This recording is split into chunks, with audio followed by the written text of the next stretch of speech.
Hi, it's me, Vamp, and welcome back to the podcast.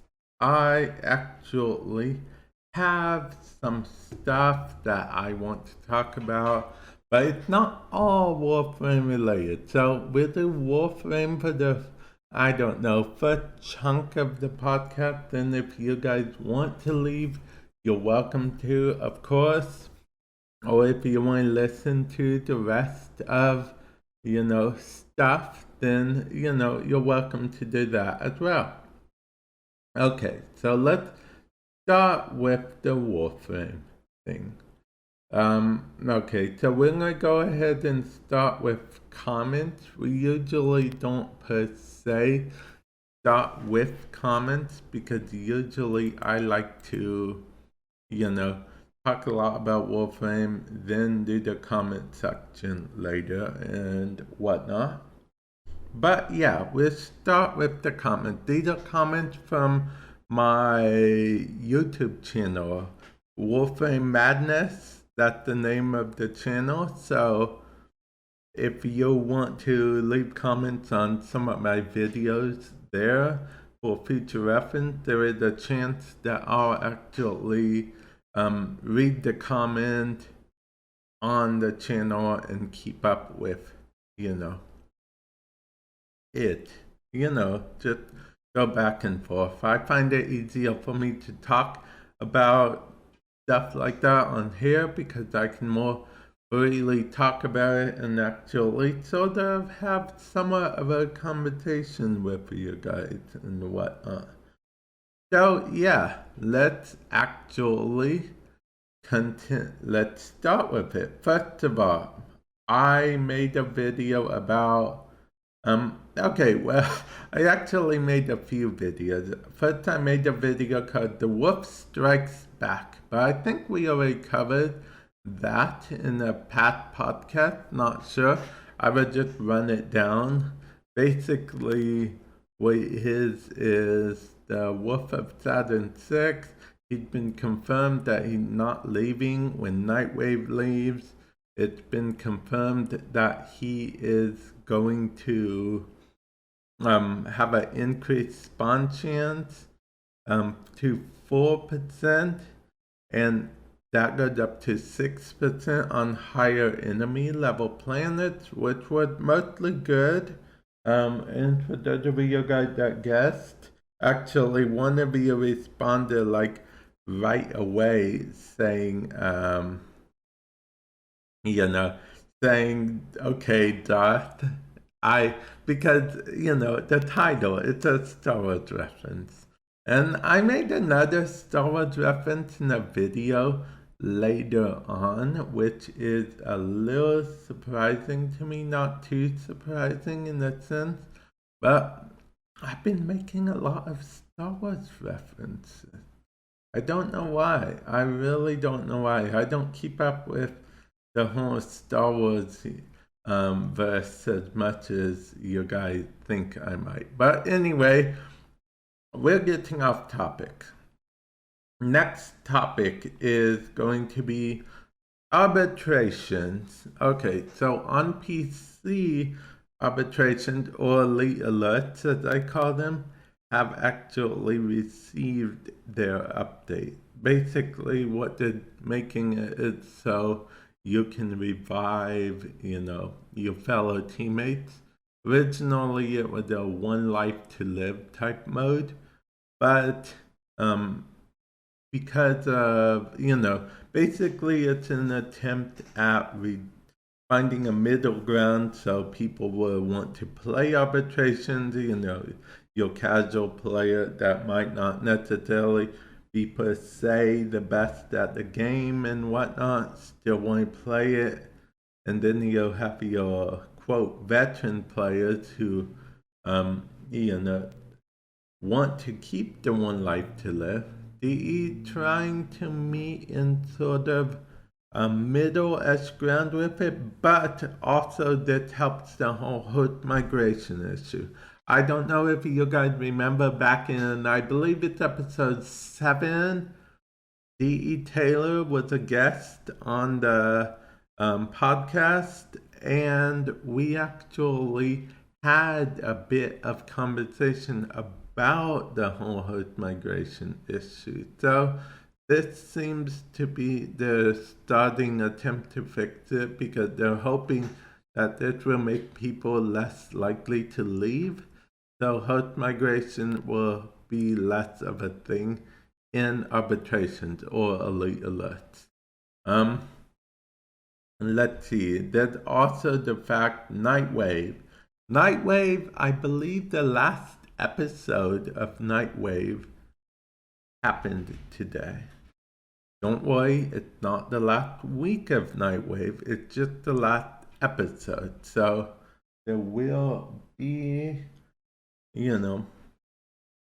more another week of Nightwave at least as of making this podcast. And yeah, that is how we go about Nightwave. Let's see, I'm looking through my comments because some comments are from older videos, which I did have to say. The comments I get on my older videos on my YouTube channel, again, it's called Warframe Madness.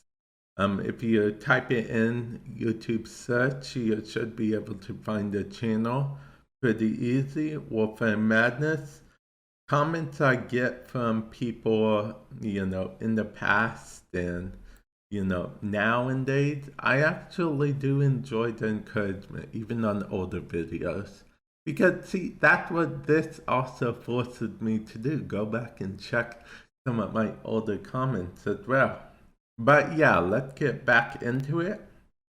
Okay, there was an Ash Deluxe Ash Discord Nitro Deluxe bundle, which I was showing off. If you have Discord Nitro, you'll get this bundle for free. It includes Ash, his deluxe skin, and all kinds of little Nitro stuff.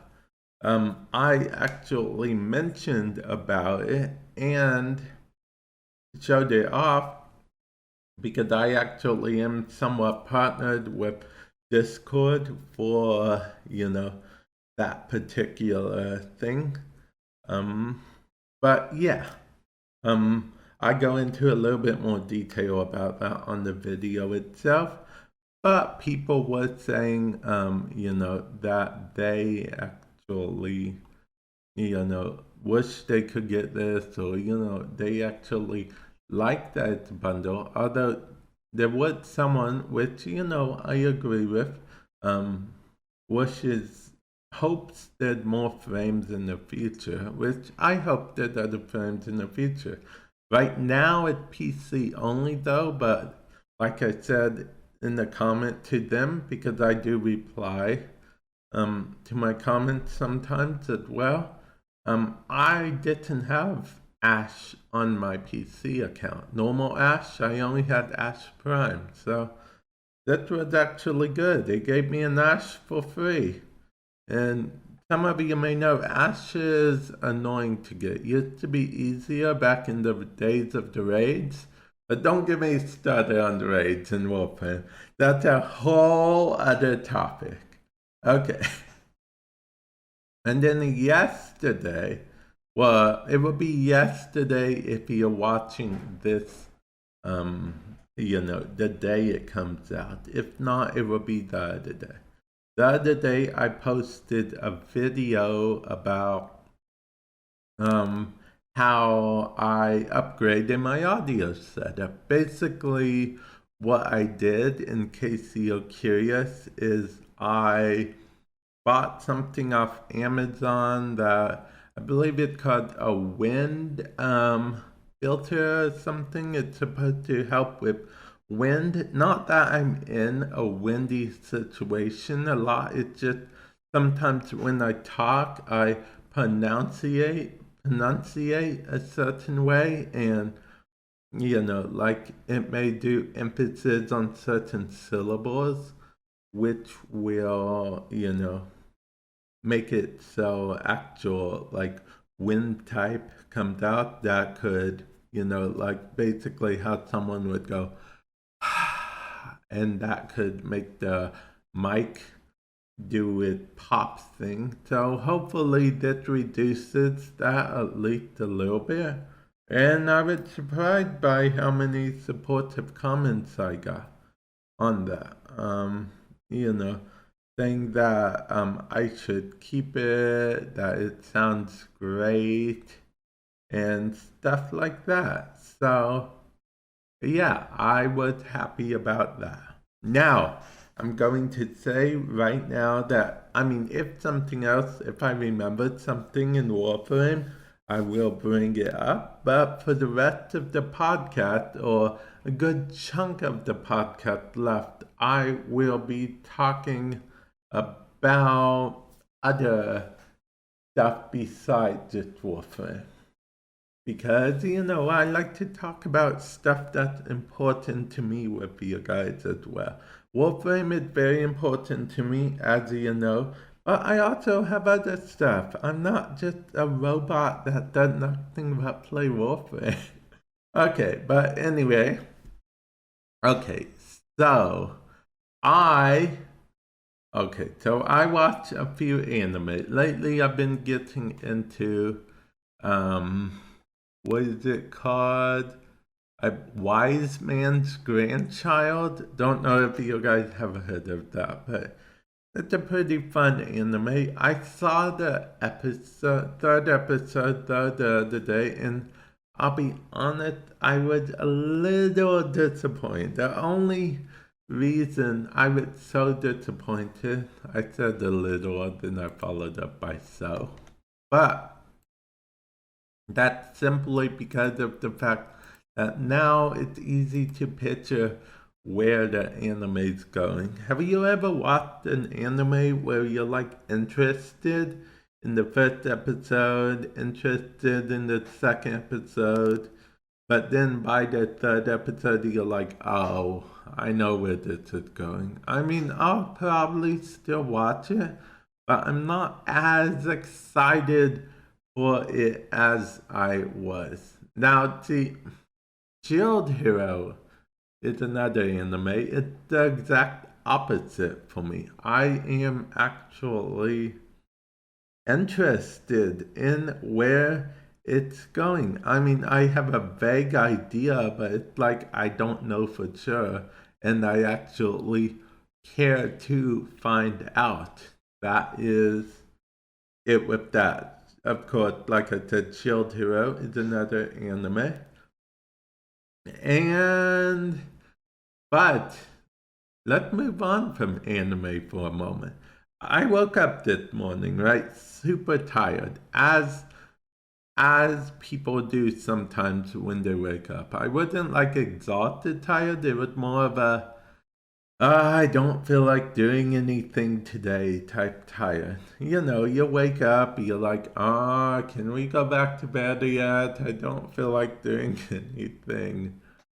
Well, I go on the YouTube.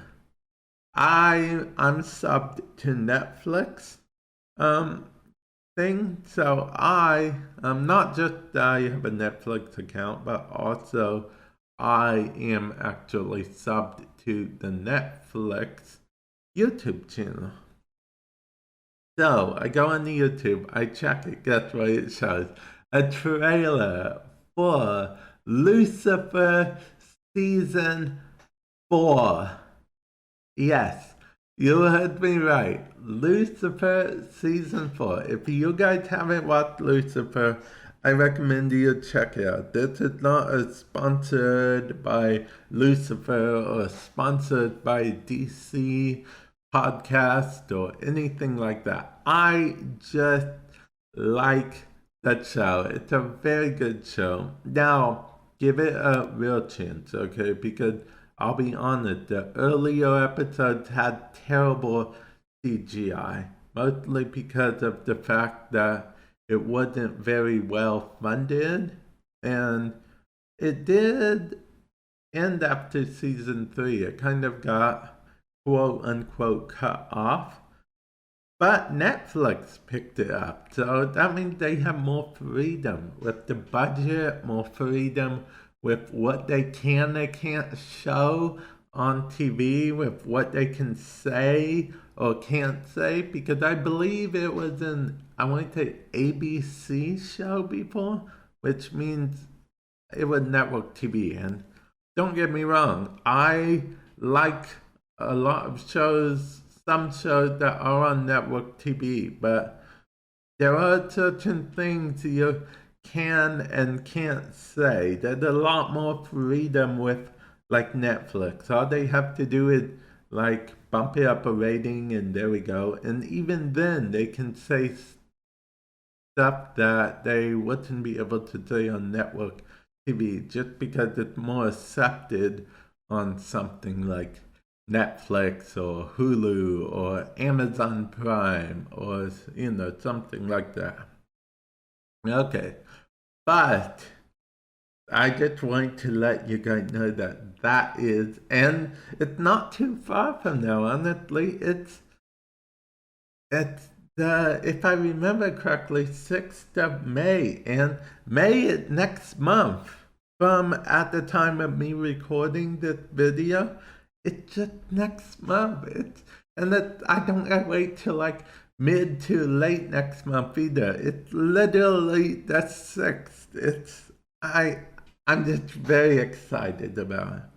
Now, this wouldn't be me without mentioning some video game news. Now, on the video game front, so like triple A titles I've heard of and stuff, they seem to be, like not popping them out one after the other, like instantly, which is understandable. But the indie games lately have been strong for release. Some indie games I've never even heard of. And what furthermore is some games are actually increasing their not productivity per se, but they're actually re-releasing the game, like on the Nintendo Switch, which increases, not only potentially increases sales, but increases awareness for the games in general, which is very good. Actually, I covered a few of those myself on not my Warframe Madness YouTube channel, but I have another YouTube channel. It's called Vamp Plays. That's VAMP space PLAYS. If you type it into YouTube, it should come up. Vamp Plays.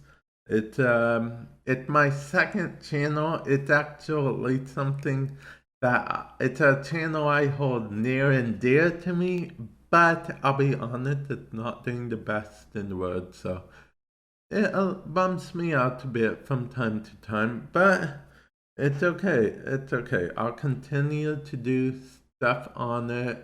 I do stuff to try to keep myself motivated on it and whatnot, but yeah. Vamp Plays, if you ever want to check out that YouTube channel. Hey, and if you want in one of the comments or something, feel free to say something like, I came here from your podcast or something. It would be brilliant. It would just make my day. You think I'm being sarcastic or you think I'm being dramatic, but I'm not. Things like that just really make my day when it comes to that. Now, there is something, however, that didn't make my day, which, it did not make my day per se, but it didn't make my day, but it wasn't like horrible made the stuff of nightmares or anything. I was going to talk about it in the future, but I feel like we have to talk about it. The whole Borderlands 3 Epic Store thing. It doesn't affect me because I actually am a console main. So I'll be getting Borderlands 3 on PS4 when it comes out. Well, that's my plan anyway. Buying financial sticks with me, that is my plan.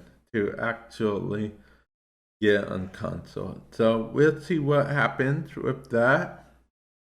But I can't believe some people. I say that because of the fact that everyone went in so much of an uproar. Yes, freedom of speech, give your own opinions. You don't like Epic Store, that is definitely your opinion. But to go as far as going on Steam and review bombing a game just because you don't like the feature game chosen platform, or you don't like the developer's choice of future platforms or something like that. And I think that's crazy personally. I mean, back in my day, as I say,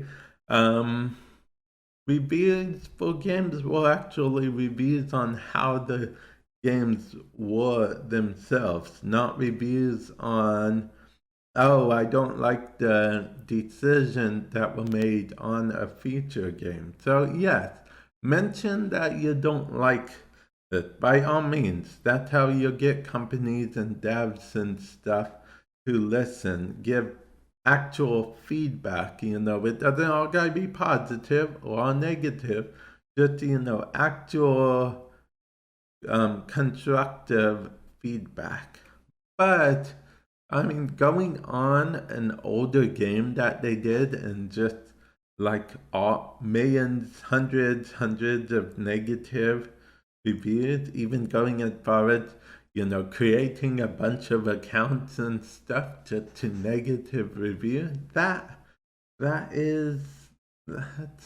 don't know what that is. That's like, I don't know, time consuming on your end, and now Steam actually made it so the review bombs don't really affect the reviews of the game per se, but still, that Steam even had to do that.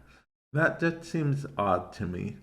And I think I'm actually going to, end the podcast there. I think I've talked about just about everything. I've probably talked your ear off by now. Definitely let me know what you think about everything I've talked about. Oh yeah, wait. I guess let me know on one of my two channels. I'm not sure. I still don't know if the reviews, if they're the comment section for podcasts or not. I'm still fairly new to this. You know that, right? Well, anyway, with that said, I will catch you guys in the next one. Peace out.